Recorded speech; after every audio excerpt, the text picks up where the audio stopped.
Bang, apa sih perbedaan metode autentikasi JWT dan session? Nah, ini pertanyaan yang sering banget orang tanya.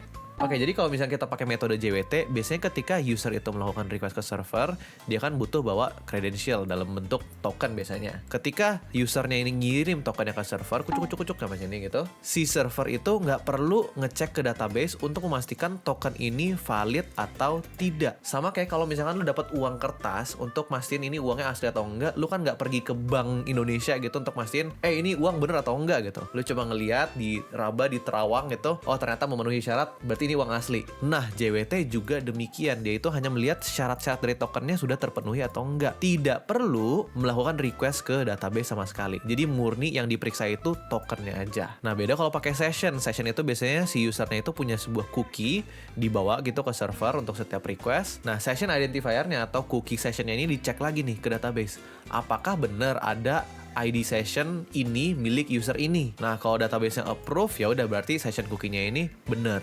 Jadi ada satu tambahan proses nih, di mana si servernya ini melakukan request ke si database. Sama kayak kalau misalkan lo mau masuk ke event yang invite only gitu. Lo sebagai tamu, itu kan harus ke security dulu nih. Nah, security-nya ini harus mastiin ke daftar tamunya. Lo ini sebenarnya diundang atau cuma datang-datang aja gitu. Nah, kalau misalkan memang ternyata valid bahwa lo ini diundang atau datanya itu valid di database, maka si security ini baru ngasih lo masuk ke dalam acaranya. Jadi kurang lebih seperti itu. Perbedaan mendasarnya, JWT itu nggak perlu request tambahan ke database kalau session itu masih butuh. Terus bagusan yang mana bang? Tergantung kasusnya.